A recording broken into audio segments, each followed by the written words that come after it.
Olá, tudo bem com você? O vídeo agora vai ser um vídeo rapidinho, só pra gente falar sobre verdades e mitos sobre o parto normal e o parto cesariana. Então, começando com o parto normal, vamos lá. O parto normal, é verdade que ele é o parto melhor pro bebê? É uma verdade, gente. Por quê? Porque o bebê, ele necessita primeiro que passar todo o tempo dele bonitinho dentro da barriga, para ele resolver nascer na hora que ele estiver realmente maduro, na hora que o seu corpo começar a dar sinais de trabalho de parto, que é o próprio bebê que envia essa informação para o corpo da mulher.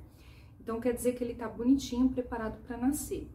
E aí, quando ele passa pelo canal vaginal, olha que interessante, ele vai ter contato com algumas bactérias da região, que vai fazer com que futuramente ele tenha menos predisposição a desenvolver algumas doenças, por exemplo, até o diabetes, tá?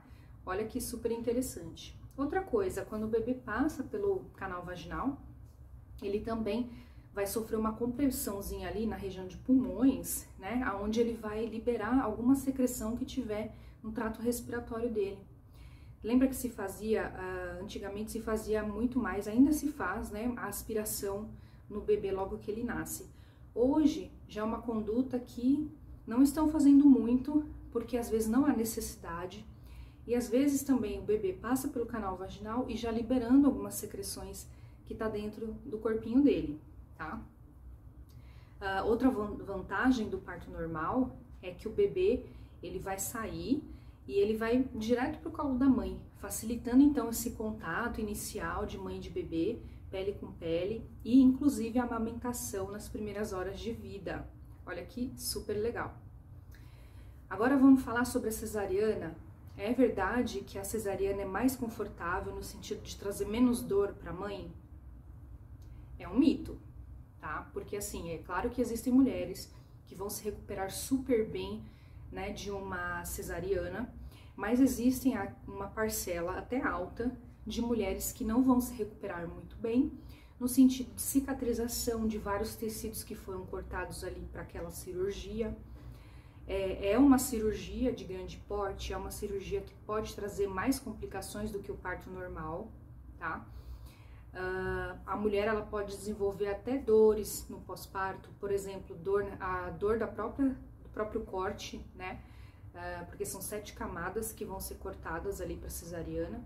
Inclusive, ela pode perder até uma mobilidade de coluna lombar, por exemplo, e da região de abdômen, ou até sentir uma fraqueza abdominal por causa do próprio corte, né? Então, assim, muita gestante evolui com dor e até médio e longo prazo. Às vezes, aderência cicatricial, né? A gente atende muito isso na fisioterapia. E as lombalgias, dor na coluna lombar, porque você fez ali um corte no abdômen, que o abdômen é tão importante aí, para a gente ter uma saúde na nossa coluna e evitar dores, né? Outra coisa, às vezes no próprio pós-parto vai ser mais difícil de você fazer os cuidados com o bebê, a amamentação nas primeiras horas, a gente às vezes também não sabe se isso dá certo ou não, logo após uma cesárea, né? Então, existe esses pontos a levar em consideração. Tem mulher que sente muita dor depois da cesariana, ok? Voltando para o parto normal, existe um medo muito grande de muitas mulheres da dor, do desconforto do parto, e muitas têm pavor de pensar numa episiotomia. Episiotomia é o corte que se faz ali na região do períneo da mulher para que o bebê possa nascer, quando a equipe médica percebe que na hora do nascimento o bebê não está tendo espaço suficiente, aquela mulher não tem elasticidade suficiente para o nascimento do bebê. E aí as mulheres ficam morrendo de medo, claro, porque é um corte e é numa região super sensível, onde a mulher já está sentindo dor, aplica-se uma anestesia local, mas mesmo assim é dolorido e depois a recuperação é bem ruim, no sentido de depois esperar cicatrizar, né, com aqueles pontos ali no local. Mas a boa notícia, gente, é que isso é mito hoje em dia, a necessidade da realização da episiotomia. Por quê? Porque hoje está se fazendo muito menos episiotomia. porque estudos têm mostrado que não tem necessidade. A maioria dos perínneos da região vaginal da mulher consegue se expandir. Lembra que eu tenho até vídeo aqui no meu canal falando sobre a capacidade que o períneo feminino, que a vagina tem, né, de alargar até 250 vezes mais do que o seu tamanho normal para o nascimento do bebê, né? É uma capacidade muito grande. Então, assim, se todas as mulheres têm essa capacidade, porque é uma capacidade fisiológica, por que fazer episiotomia, né? Então, se fazia muito, com muita frequência, sem necessidade. E isso daí traz prejuízos depois para funcionais para esse assoalho pélvico, para essa musculatura. Não é bom. Às vezes é melhor que se lesione com o nascimento do bebê, fazer um rasguinho pequeno ou um rasguinho um pouquinho maior, porque depois vai cicatrizar naturalmente e não vai dar tanto prejuízo funcional. Então é mito, gente. Hoje em dia tá se usando super pouco, tá? Tem equipes que já nem fazem, nem existe isso, ok? Então procure, se informe sobre isso, converse com sua equipe sobre isso também. E uma dica, fisioterapia pélvica, porque você prepara o seu períneo, a elasticidade dele, para que ele possa ter, né, esse relaxamento e essa elasticidade na hora do bebê nascer. Tá? Então fazer fisioterapia é super importante. Outro grande mito, gente, sobre o parto normal é sobre se a mulher tem passagem ou não para o bebê. Ou seja, às vezes você olha aquela mulher que tem um quadril muito largo e fala, essa vai ser boa para ter um parto normal. Ou aquela que tem um quadril pequenininho, uma mulher menor, você fala, essa daí não vai ter passagem. Gente, isso é o maior mito, tá bom? Por quê? Porque a pelve da mulher, ela já é diferente da pelve masculina, justamente para poder ter um bebê e ter a passagem para o bebê, tá? É claro que existem alguns casos, mas são raros, de o bebê ter uma cabeça muito grande e ter então uma desproporção entre a cabeça do bebê e o interno dos ossos do quadril, tá? Isso existe, mas assim, em algumas situações apenas.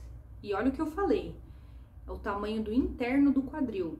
Então, não significa que uma mulher de quadril largo, ela tem uma passagem boa, larga. Não, porque vai depender de dentro, porque os ossos da pelve, ele assim, ó.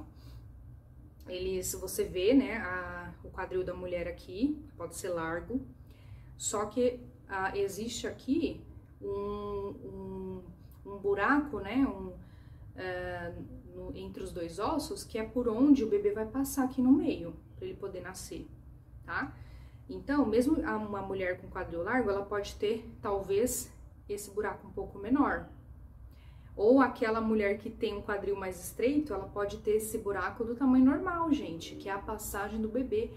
É o que? O estreito interno desse quadril, e não o que a gente vê do lado de fora, tá? Então, não tem nada a ver esse negócio, vai ser boa para ter parto normal o tamanho desse quadril. Nada disso. A gente tem que saber como que é o interno desse quadril, né?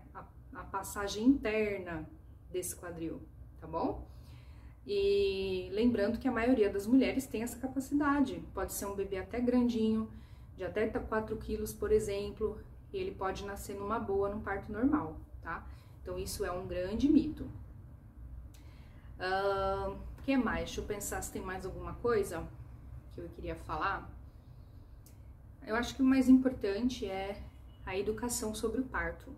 Estude sobre as vias de parto, o que é melhor, né? Quais são os benefícios, vantagens e desvantagens, como que funciona realmente o corpo durante o trabalho de parto, quais são as fases do trabalho de parto, se eduque, porque eu acho que é a melhor forma de você ter certeza de tudo isso, de como que funciona o corpo da mãe, como que funciona a dinâmica do bebê, para você então decidir o que é melhor para você, o que é melhor para o seu bebê e ficar com a cabeça bem mais tranquila, tá bom? Não esquece de curtir, compartilhar e seguir meu canal lá no Instagram, @períneo funcional. Um beijo pra vocês!